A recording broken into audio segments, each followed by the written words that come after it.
ভোলার লালমোহন উপজেলা জাতীয়তাবাদী দল বিএনপির সাবেক সভাপতি শাহরুখ হাফিজ ডিকো বলেছেন, স্বাধীনতার পরে ১৯৭৩ সালে আমার দাদা ডাক্তার আজহার উদ্দিন যখন এমপি পদে নির্বাচন করতে চেয়েছিলেন, তখন শেখ মুজিব তাকে বাধা দিল। এক পর্যায়ে তাকে কিডন্যাপ করে নিয়ে গেল এবং পরবর্তীতে ছেড়ে দিল। কাজেই বাংলাদেশে ভোট ডাকাতির জনক ছিল শেখ মুজিব। বুধবার বিকেলে বাংলাদেশ জাতীয়তাবাদী সামাজিক সাংস্কৃতিক সংস্থা জাসাস ধুলিগমুড়নগর ইউনিয়ন পূর্ব শাখার আয়োজনে ধুলিগমুড়নগর মাধ্যমিক বিদ্যালয় মাঠে পরিচিতি সভায় প্রধান অতিথির বক্তব্যে এসব কথা বলেন তিনি।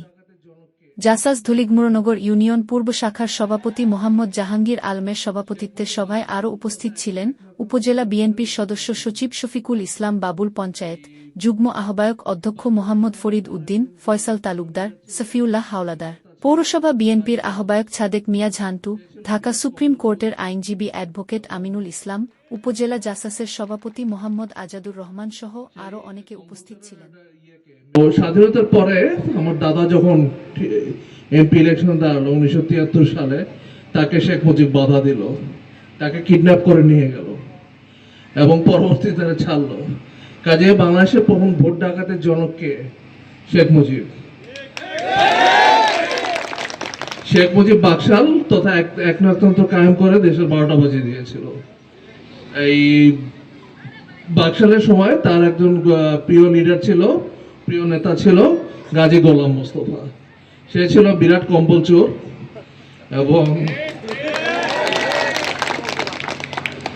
সেই কম্বল চোরের মেজর ডালিম একজন মুক্তিযুদ্ধ অফিসার ছিল, তাকে আর তার বউকে হ্যারাস করে লেডিস ক্লাবে, সেখান থেকে তাদের জোর করে তুলে নিয়ে যায়। তো তখন মেজর ডালিম বললো যে দেখো, তোমরা আমাকে তুলে নিয়ে যাচ্ছ, এটার দর্শক অনেক, তোমরা এই নিয়ে বিপদে পড়বে। পরে তাকে ধরে নিয়ে শেখ মুজিবের কাছে নিয়ে যায়। শেখ মুজিব তাদের বিচার দিলেও পরবর্তীতে সে বিচার করে নেই। সেইখান থেকে ডালিমের বন্ধু বান্ধব নামে শেখ মুজিবকে সরানোর পরিকল্পনা করে। তো শেখ মুজিবের মৃত্যুর পর চালের দাম অর্ধেকে নেমে যায় এবং জিয়াউর রহমান, তিনি বহুদলীয় গণতন্ত্রের প্রত্যাবর্তক, তিনি ক্ষমতায় আসার পর দেশে একটা সুষ্ঠু গণতন্ত্র চালু হয়। তারপরে এরশাদের আমলও এরশাদ সাহেব অনেক কাজ করেছেন, কিন্তু নানাবিধ দুর্নীতির কারণে তাকেও বিদায় নিতে হয়। তো কয়েকদিন আগে ইউটিউবে একটা দেখলাম, মেজর ডালিমের ইউটিউবে একটা সাক্ষাৎকার।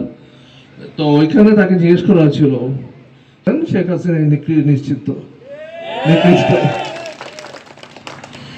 এবং কয়েকদিন আগে ২০২৪ সালে আমাদের যে আন্দোলন হলো স্বৈরাচার হাসিনা বিরোধী আন্দোলন, সেখানে লালমোহনের ১১ জন এবং তজুমুদ্দিনের ২ জন মারা গিয়েছিল। হয়তো লালমোহনের আরো হয়েছিল।